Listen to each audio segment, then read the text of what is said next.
حجم العضو الذكري.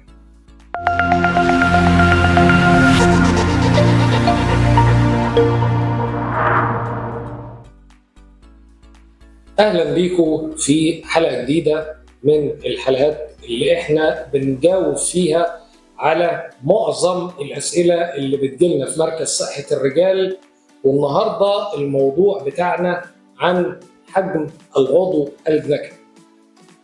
حجم العضو الذكري الحقيقة بيشغل كبيرة جدا من الرجالة إن ما كانش كلهم، يعني بدون مبالغة أكتر الأسئلة اللي بتتسأل بتبقى عن موضوع حجم العضو الذكري، وده طبيعي لأنه العضو الذكري هو الآلة اللي حضرتك بتمارس بيها العلاقة الزوجية.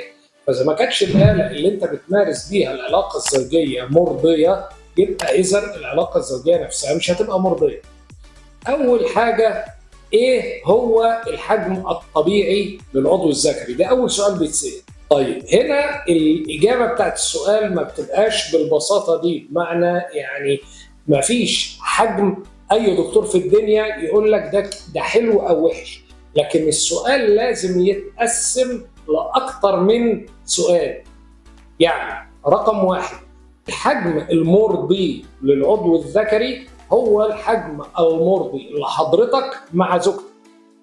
جالنا ناس كتير جدا، راجل كان متجوز وما عندوش أي مشكلة في العضو الذكري مع زوجته، ولكن حصل انفصال وراح اتجوز زوجة تانية كانت مطلقة أو أرملة، وبالتالي هي عندها خبرة سابقة بحجم أكبر، فبقى بالنسبة لها الحجم اللي كان مرضي للزوجة الأولى مش مرضي ليها إطلاقا.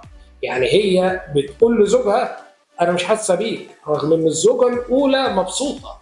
هنا هل المشكلة في الزوج ولا المشكلة في الزوجة؟ هي الحقيقة المشكلة مش في الزوج ولا في الزوجة ولا في الزوجة الثانية. الزوجة الأولى الحجم بتاع المهبل بتاعها كان مرضية بحجم العضو الذكري بتاع الزوج. الزوجة الثانية كانت متعودة على الحجم الأكبر، فالمهبل عندها اتسع شوية، فالحجم هنا ما بقاش مرضي. طيب نيجي نسأل السؤال بطريقة تانية، هل الحجم بتاع العضو الذكري ممكن يأثر على العلاقة الزوجية أو على الخلفة؟ بنتكلم بقى نقول إيه؟ العضو الذكري القابل للإنجاب لا يقل عن 9 سم، في بعض الدراسات بتقول 8 سم، ده ممكن يتجوز ويخلف. لكن هنا هنرجع نسأل السؤال بطريقة ثالثة، طيب هل 8 9 سم هيكون مرضي للزوجة ولا لأ؟ الله أعلم، حسب الست وحسب طبيعة العلاقة. طيب علشان نقدر نتحرك في جميع الأوضاع الجنسية، على الأقل حجم العضو لا يقل عن 15 سم، لأنه سمنة الزوجة أو تخنها بيأثر على العلاقة الزوجية، وبالتالي في بعض أزواج بيشتكي إن هو زوجته سمينة شوية، وبالتالي الحجم مش مرضي في جميع الأوضاع. يبقى بالتالي كل ما العضو الذكري يكون أكبر، كل ما إدى فرصة للزوج والزوجة في الاستمتاع في جميع الأوضاع الجنسية. طيب السؤال اللي بيتسأل بعد كده، إيه هو العضو المتقزم؟ العضو المتقزم في نوعين من العضو المتقزم، العضو المتقزم الحقيقي والعضو المتقزم الكاذب.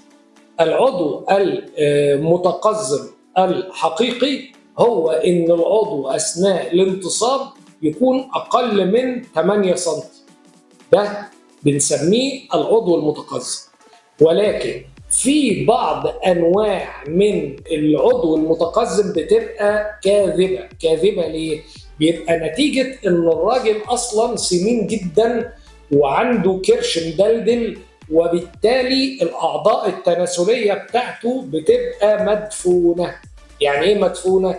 يعني العضو الذكري نتيجة كتر السمنة والشحم اللي حواليها فبقى مش ظاهر،